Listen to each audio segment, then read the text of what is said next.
Carbohydrates are not essential is probably the single most absurd yet still true statement that someone can make. Hey everybody, it's Jason Blaha here, and I thought I would chat with you guys and gals a little bit about this today.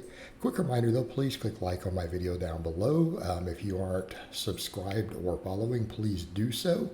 And drop me a comment down below with your thoughts. I would appreciate it. All right, let's get over to the point. This is a statement diet zealots love to scream. And by the way, I definitely use lower carb in phases. I like low carb diets, sometimes even keto diets, sometimes for different things. So I'm not even screaming about that. What I'm screaming about is stupidity, ignorance, and using lines like this to promote untrue nonsense. All right, first of all, when they say dietary carbohydrates are not essential, it's essentially saying that, hey, there may be vitamins and minerals, there's other things that are not essential. Essential means that your body has some pathway to produce it on its own. And I'll give you examples of things that we know. I'll give you right off the top of my head something that is non-essential.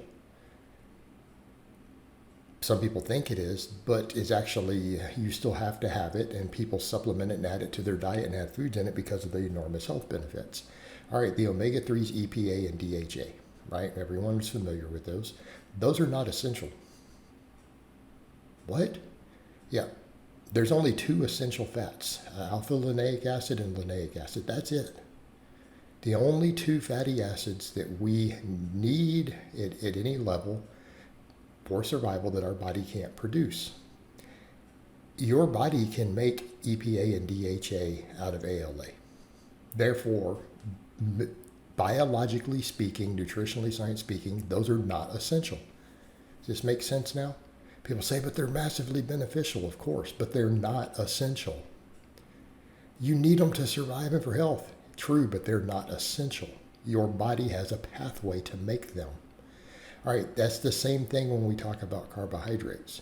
If your body did not have a pathway to make carbohydrates out of other things, which it loves to do, you would be dead really, really, really fast if you didn't have access to carbohydrates. All right, so let's be absolutely clear on that. If your body couldn't make carbohydrate out of protein, glucose out of protein, or it could not make it out of the glycerol backing off fatty acids, if you didn't eat carbohydrates, you would be dead relatively quickly, right? Within a week. Like within a week, you would die. You would be dead. That's it. Glucose is our primary and preferred fuel source. So again, they're saying this, but they're not factoring this in. The ironic part, because these same people say there's only essential fats and only essential amino acids. Sometimes they'll say proteins, but that's not actually true. It's amino acids. 8 out of the 20 amino acids are essential.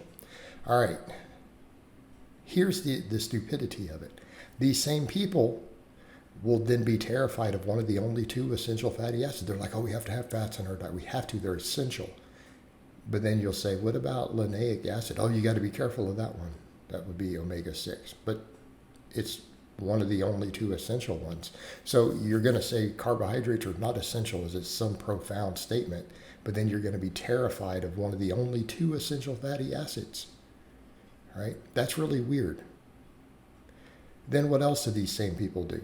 They'll push eating tons of saturated fat. Saturated fat's not essential. Our body can make saturated fat. There is no essential saturated or monounsaturated fatty acids. There's about 20 polyunsaturated, and there's only 2 of those are essential. Saturated fat is not essential, yet these people will gorge on it. They'll be like, oh, we eat tons and tons of it. The same people who make this claim will eat tons of saturated fat. But I'm like, so you're going to claim not to eat carbohydrates because, well, they're not essential. Okay, you see where we're going with this? But then you'll eat tons of saturated fat in place of them that is also not essential. The other issue with this statement, when we're talking health, body composition, athletic performance, it is really hard. When carbohydrates get too low, performance performance is dramatically compromised.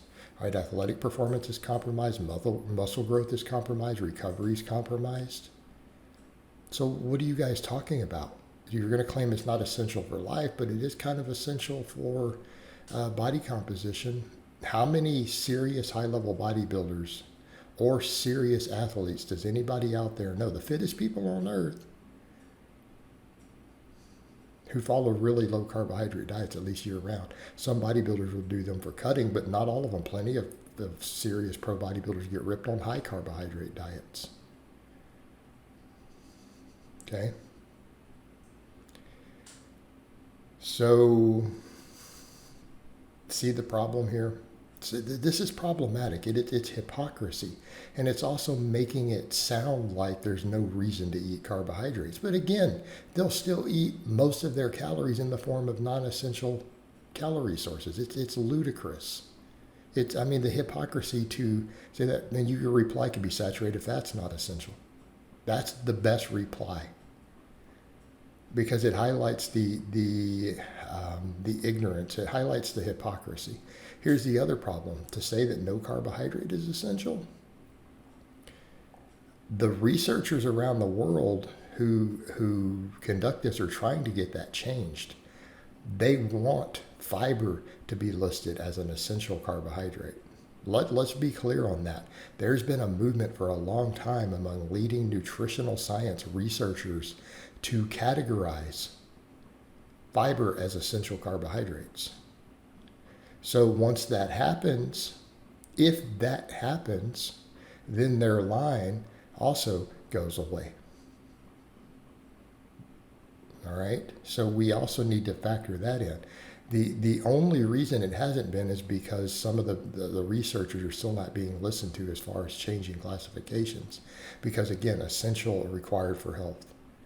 Yeah, you will have problems, serious health problems eventually on a zero fiber diet. And so then we talk about what do we need to sustain life? How long and that's kind of been the debate. They're like, yeah, but it'll take a really long time to die. For most people, not everyone. So therefore, that's been the reluctance to do it. It's not that it won't kill you young, right? It's just that it'll take a while. It could take 15, 20 years. And therein lay the problem. All right, so hopefully this makes sense and people understand how absurd this statement really is. All right, guys, but that's really all I have to say on that today. I hope it's been informative, and I'll talk to you guys and gals next time.